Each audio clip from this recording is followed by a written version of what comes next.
ജനങ്ങളെ വന്യമൃഗങ്ങൾക്കും വന്യജീവികൾക്കുമായി എറിഞ്ഞു കൊടുക്കുന്ന കിരാതമായ നടപടികൾക്കെതിരെ സർക്കാർ ശക്തമായ നിലപാട് സ്വീകരിക്കണമെന്ന കത്തോലിക്ക കോൺഗ്രസ് ഇടുക്കി രൂപതാ പ്രസിഡന്റ് ജോർജ് കോയിക്കൽ. ജനവിരുദ്ധമായ നിയമ ഭേദഗതി തിരുത്താൻ സർക്കാർ തയ്യാറായില്ലെങ്കിൽ കത്തോലിക്ക കോൺഗ്രസ് ശക്തമായ സമര പരിപാടികളുമായി മുന്നിട്ടിറങ്ങുമെന്നും ഷെക്കിന ന്യൂസിനോട് പ്രതികരിക്കവേ അദ്ദേഹം വ്യക്തമാക്കി. 1961 വനനിയമ ഭേദഗതി നിർദ്ദേശങ്ങളെ സംബന്ധിച്ച് കേരളത്തിലെമ്പാടും അതിശക്തമായ പ്രതിഷേധമുയർന്നിരിക്കുകയാണ്. കക്ഷി രാഷ്ട്രീയത്തിന് അതീതമായി മുഖ്യധാരാ രാഷ്ട്രീയ പ്രസ്ഥാനങ്ങളെന്നോ മറ്റു രാഷ്ട്രീയ പ്രസ്ഥാനങ്ങളെന്നോ വ്യത്യാസമില്ലാതെ എല്ലാ രാഷ്ട്രീയ പ്രസ്ഥാനങ്ങളും ഈ നിയമ ഭേദഗതിയിൽ അതിശക്തമായ പ്രതിഷേധം രേഖപ്പെടുത്തിയിരിക്കുകയാണ്.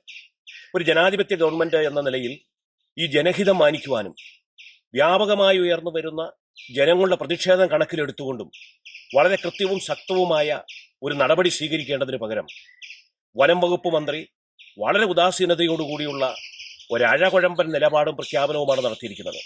ഇക്കാര്യത്തിൽ കേരളത്തിലെമ്പാടുമുള്ള ജനങ്ങൾ അതിശക്തമായി പ്രതിഷേധിക്കുന്നു. കേരളത്തിലെ സാമൂഹ്യ പ്രസ്ഥാനമായ കത്തോലിക്ക കോൺഗ്രസിന്റെ അതിശക്തമായ പ്രതിഷേധം ഇക്കാര്യത്തിൽ രേഖപ്പെടുത്തുകയാണ്. മുഖ്യമന്ത്രി ഇക്കാര്യത്തിൽ ഇടപെടണം, മുഖ്യ രാഷ്ട്രീയ പ്രസ്ഥാനങ്ങൾ ഇക്കാര്യത്തിൽ ഇടപെടണം.